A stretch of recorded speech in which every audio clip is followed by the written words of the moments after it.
Okay, तर आता हे पान जे काही तुम्हाला दिसत आहेत, ही ऊसाची पानं आहेत, तर कसे दिसत आहेत हो? असे हिरवेगार दिसत आहेत का? नाही, बरोबर नाही. सगळं एकदम असं पिवळसर झालेलं आहे, बरोबर आहे की नाही? तर असं कुठं कोणाच्या शेतात होतंय का ऊस असा? इथं कोण कोण आहेत शेतकरी ज्यांच्या शेतात त्यांचा ऊस किंवा आता दाखवल्याप्रमाणे सोयाबीन पिवळं पडतंय, असं कोण आहेत? हात वर करा. गावकरी होतंय का नाही? तर लक्षात घ्या, गावकरी जमीन कशी असते हो आपली? बरोबर आहे की नाही? पांढरी जमीन असते. ह्या पांढऱ्या जमिनी आहेत म्हणजे काय तिथं? तर तिथं मुक्त चुन्याचं प्रमाण हे जास्त आहे.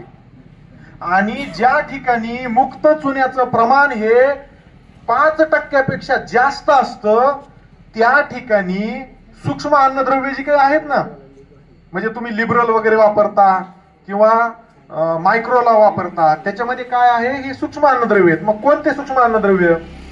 तर झिंक आणि फेरस, म्हणजे मराठीमध्ये जस्त आणि लोह, हे दोन घटक जे आहेत ते ह्या चुनखडीच्या पांढरीच्या शेतामध्ये हे पीक घेऊ शकत नाही किंवा त्यांचं वहन तिथं व्यवस्थित होत नाही. आणि ह्यांचं तिथं वहन न झाल्यामुळं तुमच्या पिकामध्ये नत्राचं सुद्धा तिथं चयापचय क्रिया होण्यासाठी किंवा नत्राचं फॉर्मेशन होण्यासाठी तिथं अडथळे येतात. आणि हे नत्र न भेटल्यामुळं, नत्र म्हणजे काय? तुम्ही युरिया टाकता का नाही, त्याच्यात काय असतं? नत्र असतं, बरोबर नाही? बरेचसे शेतकरी बघा 1261 किंवा युरिया फवारणी केली की एकदम तजेलदार हिरवगार पीक होतंय. काय कारण आहे त्याचं? तिथं नत्र दिल्याच्या नंतर किंवा पाऊस पडल्याच्या नंतर सुद्धा बघा एकदम हिरवीगार आपले पिकं होतात. त्याचं काय कारण आहे?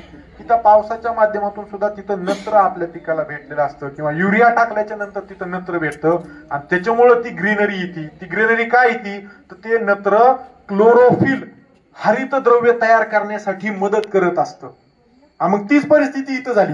हे जे काय आणलेलं आहे ना, हे रान्नीला चिटकून, त्या रान्नी गावाला चिटकून असलेल्या पांढऱ्या रानावरचं हे पान घेऊन आलेलो आहे मी.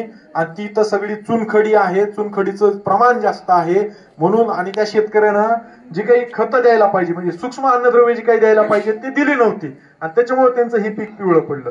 इथं नत्राची पण कमतरता झाली आणि सूक्ष्म अन्नद्रव्याची सुद्धा कमतरता तिथं झालेली. आणि मग अशा ठिकाणी काय करायला पाहिजे? तर सर्वप्रथम जे आहे ते इथं आपण अशा पांढरीच्या रानामध्ये ज्यावेळेस तुम्ही खत व्यवस्थापन, कुठलंही पीक तुम्ही घेत असाल किंवा तुमचं ऊस जरी असेल, तर जो काही खताचा डोस तुम्ही करताय त्यावेळेस 10 किलो जे आहे ते महाराष्ट्र ग्रेड 1 या सूक्ष्म अन्नद्रव्याची बॅग जी आहे ती तुम्ही कुठलाही खताचा डोस असेल त्याच्यामध्ये पेरून तुम्ही द्यायला पाहिजे. आणि समजा आता खत आता खोडवा आहे आणि तुम्हाला तिथं ऊसामध्ये काहीच म्हणजे मशागत किंवा तसा खत सुद्धा तुम्हाला द्यायचं नाहीये, तर फवारणीच्या माध्यमातून सुद्धा तुम्ही ह्याचं व्यवस्थापन करू शकता. कसं?